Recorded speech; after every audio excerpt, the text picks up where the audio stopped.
Fast fashion. Where to begin?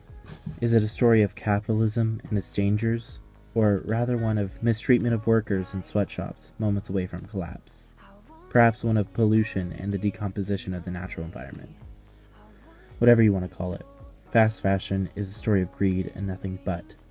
The True Cost, a documentary directed by Andrew Morgan, is a film created to expose the fashion industry through its outstanding use of imagery, contrast, and most importantly, emotion.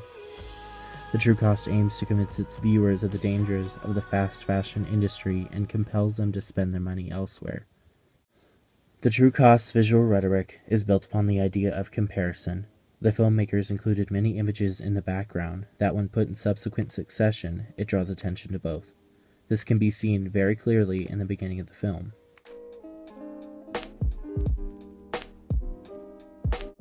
See how they go back and forth from images of American consumer culture and third world country poverty and strife?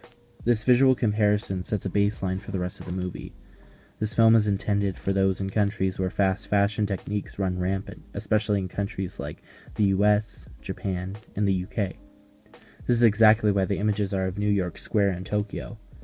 The filmmakers know these places are full of fast fashion industries, so by showing these places, they directly call out their intended audience. The opening monologue of the film, set over the images previously mentioned, is there to act as an extended thesis for the piece. Andrew Morgan does the voiceover. This opening monologue is filled with contrary statements like, "It's complex, as it extends all the way around the world. But it's also simple, revealing just how connected we are to the many hearts and hands behind our clothes." These statements are made to show exactly what this film will be about and its central thesis, which is fashion connects us to the world, but those connections are built on greed and immorality. Because the thesis is all stated in the beginning of the film, the rest is used as evidence and reasoning towards their central claim. This structure is highly effective as it gives the reader a clear purpose for the film and compels them to continue. Throughout the rest of the documentary, the filmmakers use a specific to broad structure, meaning they begin with something specific, then branch out and show all the causes of it, such as our first argument made against fast fashion, the mistreatment of Bangladeshi workers. The filmmakers present a poor situation and then branch out into the many things Bangladeshi workers have to face, such as low wages, long hours, and potential catastrophe, such as the Salvar building collapse in 2013, the driving motivator for the film. Andrew Morgan recounts in an interview that he was inspired to make this film due to a New York Times article recounting the event. New York Times the day after the factory collapse in Rana Plaza, and seeing this image of this huge wall of missing person signs and these two boys walking by it, and reading this article about how, in our modern world, these people were making clothing for major Western brands that I knew and frequented all the time, and, that was being crushed and burned alive. During the making of the documentary, stores such as H&M and Forever 21 had been on the rise. Consumer culture had and continues to reach its peak. This is the true exigence of the piece. Andrew Morgan was shocked by the factory collapse and wanted to explore fashion even deeper than before. His audience is specifically America, as later in the film, an economist describes the current capitalist system in relation to the United States. Morgan uses events such as these because he knows that his intended audience will know the tragedy, and knowing is half the battle. One thing I find interesting is a constant interview of a Bangladeshi garment worker by the name of Shima Akhtar.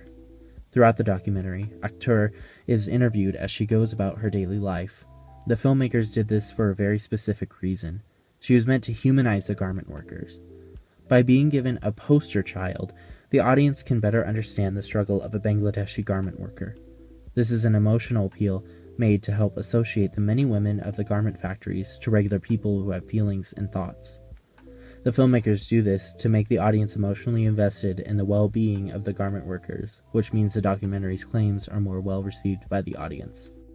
Another thing this documentary does is present a counterclaim, which many documentaries based on humanitarian efforts often don't.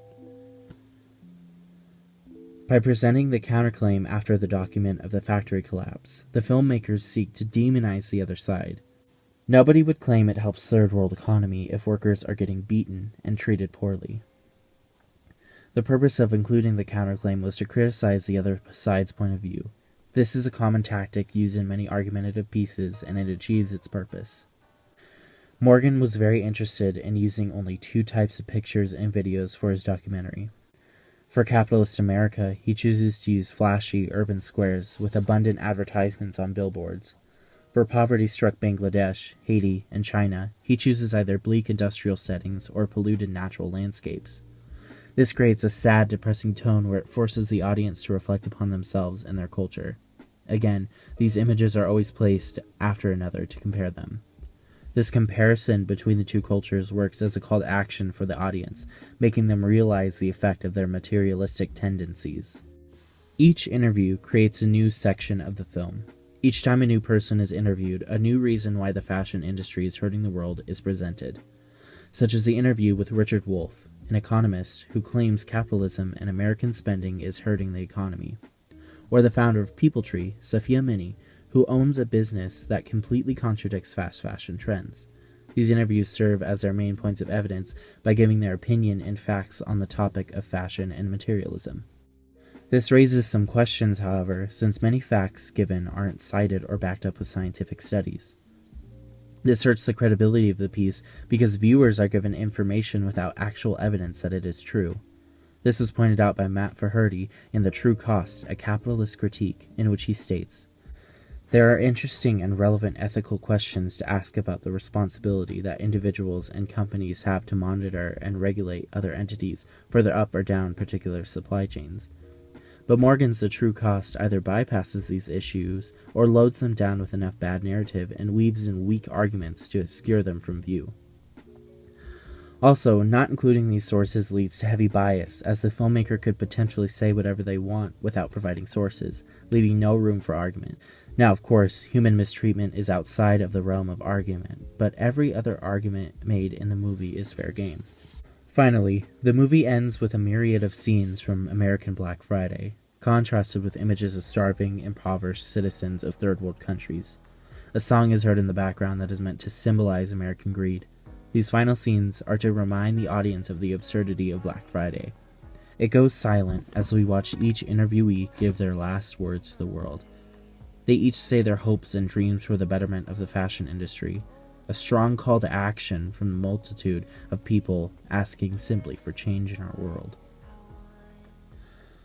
The True Cost is a compelling, interesting documentary about the cycle of fashion and the implications made from it. Andrew Morgan aimed to create a documentary that spoke to the world about the things we wear, asking whether or not we would change. And I can speak from my heart that Andrew Morgan still asks, will we?